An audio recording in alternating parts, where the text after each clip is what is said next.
کہ ایران کے شہر اصفہان سے یہ دجال نکلے گا۔ قرب قیامت کی یہ نشانی پوری ہو چکی ہے۔ دجال کی ماہیت اور ساخت کے بارے میں لوگ پوچھتے ہیں کہ دجال ہوگا کیسا، اور دجال کے بارے میں باقی تمام کے تمام لوگ کیا کہتے ہیں۔ دجال قوم یہود سے ہوگا۔ ہر نبی نے اس کے فتنے سے اپنی اپنی قوموں اور امتوں کو ڈرایا، مگر حضرت محمد صلی اللہ علیہ وآلہ وسلم نے اس کے فتنے کو انتہائی وضاحت سے بیان فرمانے کے ساتھ ساتھ بہت سی نشانیاں اور اس سے بچاؤ کے طریقے اپنی امت کو سمجھا دیے۔ احادیث نبویہ میں دجال کا کوئی اصلی نام نہیں آیا۔ اسلامی اصطلاح میں اس کا لقب دجال ہے، اور یہ لفظ اس کی پہچان اور علامت بن گیا ہے۔ اس کا فتنہ بہت سخت ہوگا، چنانچہ رسول پاک صلی اللہ علیہ وآلہ وسلم نے فرمایا، آدم کی تخلیق سے لے کر قیامت قائم ہونے تک کوئی بھی فتنہ دجال کے فتنے سے بڑھ کر نہیں ہوگا۔ اسی بارے میں ایک حدیث شامل کرتے ہیں۔ یہ سنن ابن ماجہ سے جلد نمبر 100 اور حدیث نمبر 957 ہے۔ حضرت صلی اللہ علیہ وآلہ وسلم نے ہم کو خطبہ سنایا تو بڑا خطبہ آپ کا دجال سے متعلق تھا۔ آپ نے دجال کا حال ہم سے بیان کیا اور ہم کو اس سے ڈرایا تو فرمایا، کوئی فتنہ جب سے اللہ تعالیٰ نے آدم کی اولاد کو پیدا کیا ہے، زمین پر دجال کے فتنے سے بڑھ کر نہیں ہوا، اور اللہ تعالیٰ نے کوئی بھی نبی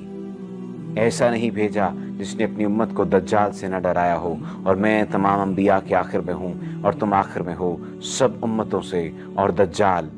تمہیں لوگوں میں ضرور پیدا ہوگا، اور پھر اگر وہ نکلے گا اور میں تم میں موجود ہوں گا تو میں ہر مسلمان کی طرف سے حجت کروں گا۔ دجال کا فتنہ ایسا بڑا ہو کہ اگر میرے سامنے وہ آئے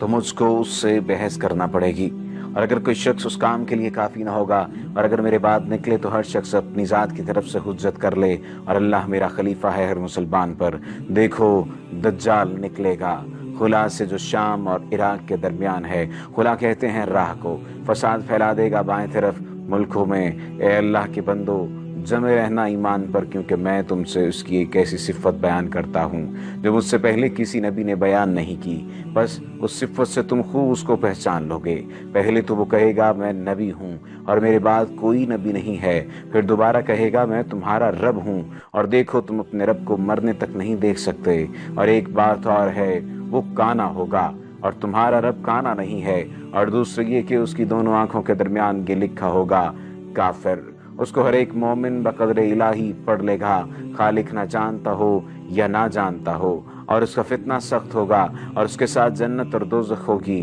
لیکن اس کی جنت دوزخ ہے اور اس کی دوزخ جنت ہے، بس جو کوئی اس کی دوزخ میں ڈالا جائے گا، اور وہ سچے مومنوں کو دوزخ میں ڈالنے کا حکم دے گا، وہ اللہ سے فریاد کرے اور سورہ کہف کے شروع کی آیتیں پڑھے، اور وہ دوزخ اللہ کے حکم سے اس پر ٹھنڈی ہو جائے گی، اور سلامتی جیسے حضرت ابراہیم علیہ السلام پر آگ ٹھنڈی ہو گئی۔ اور اس کا فتنہ یہ ہوگا کہ ایک گوار دیہاتی سے کہے گا، دیکھ اگر میں تیرے ماں باپ کو زندہ کروں جب تو مجھ کو اپنا رب کہے گا، وہ کہے گا بے شک، پھر وہ شیطان دجال کے حکم سے اس کے ماں باپ کی صورت بن کر آئیں گے اور کہیں گے بیٹا اس کی اطاعت کر، یہ تیرا رب ہے۔ معاذ اللہ، یہ فتنہ کوئی عام فتنہ نہیں ہے، یہ فتنہ اس کا ہوگا، یہ فتنہ اس کا ہوگا کہ آدمی پر غالب ہو کر اس کو مار ڈالے گا، بلکہ آری سے چیٹ کر اس کے 2 ٹکڑے کر دے گا، پھر اپنے متقدیوں سے کہے گا کہ دیکھو میں اپنے اس بندے کو اب جلاتا ہوں، اب وہ بھی یہی کہے گا کہ میرا رب اور کوئی ہے سوا میرے، پھر اللہ تعالیٰ اس کو زندہ کر دے گا۔ اس سے دجال خبیث کہے گا تیرا رب کون ہے؟ وہ کہے گا میرا رب اللہ ہے، اور تو اللہ کا دشمن ہے۔ تو دجال سے قسم اللہ کی، آج تو مجھے خوب معلوم ہوا کہ تو دجال ہی ہے۔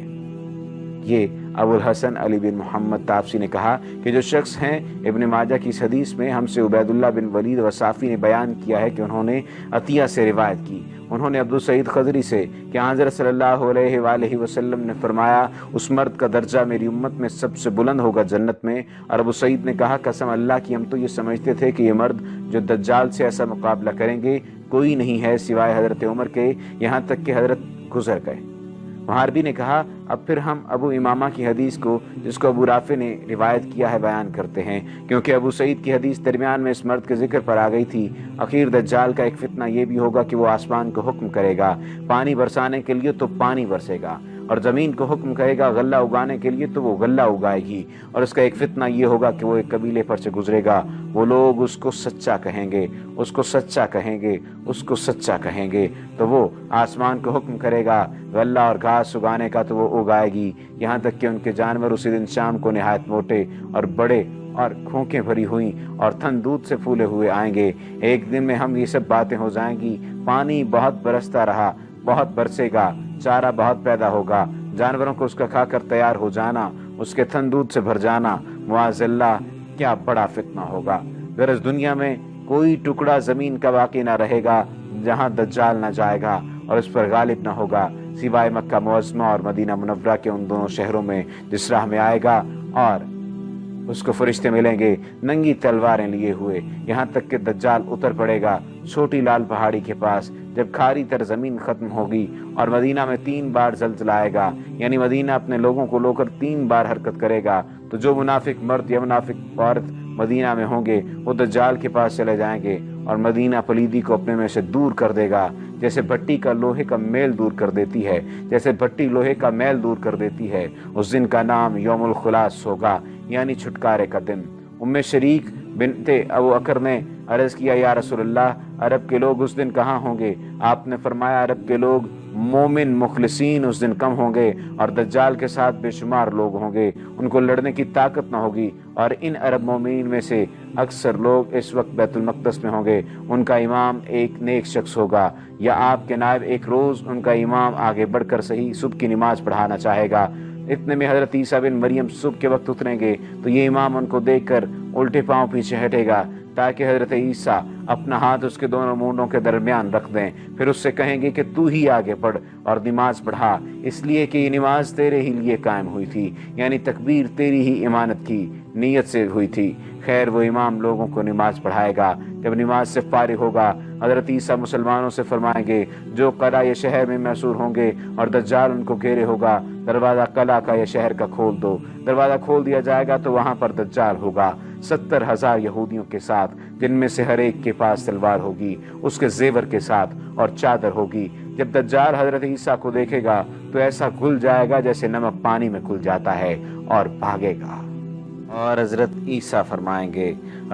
فرمائیں گے میری ایک مار تجھ کو کھانا ہے، تو اس سے بچ نہ سکے، آخر باب لد کے پاس جو مشرق کی طرف سے اس کو پائیں گے اور اس کو قتل کریں گے، پھر اللہ تعالیٰ یہودیوں کو شکست دے گا۔ یہود مردود دجال کے پیدا ہوتے ہی اس کے ساتھ ہو جائیں گے اور کہیں گے یہی سچا مسیح ہے جس کے آنے کا وعدہ اگلے نبیوں نے کیا تھا، اور چونکہ یہود مردود حضرت عیسیٰ کے دشمن تھے اور محمد صلی اللہ علیہ وآلہ وسلم کے، اس لیے مسلمانوں کی ضد اور عداوت سے بھی اور دجال کے ساتھ ہو جائیں گے۔ دوسری روایت میں ہے کہ اصفہان کے یہود میں سے 70,000 یہودی دجال کے پیرو ہو جائیں گے۔ خیر یہ حال ہو جائے گا کہ یہودی اللہ کی پیدا کی ہوئی چیزوں میں سے جس چیز کی آڑ میں چھپے گا اس چیز کو اللہ بولنے کی طاقت دے گا، پتھر ہو یا درخت یا دیوار یا جانور۔ سو ایک درخت کے جس کو غرقت کہتے ہیں وہ ایک کانٹے دار درخت ہوتا ہے، وہ یہودیوں کا درخت ہے، یہود اس کو بہت لگاتے ہیں اور اس کی تعظیم کرتے ہیں۔ وہ نہیں بولے گا تو یہ چیز اس کی آڑ میں یہودی چھپے گا، کہے گی کہ اے اللہ کے مسلمان بندے یہودی یہ ہے،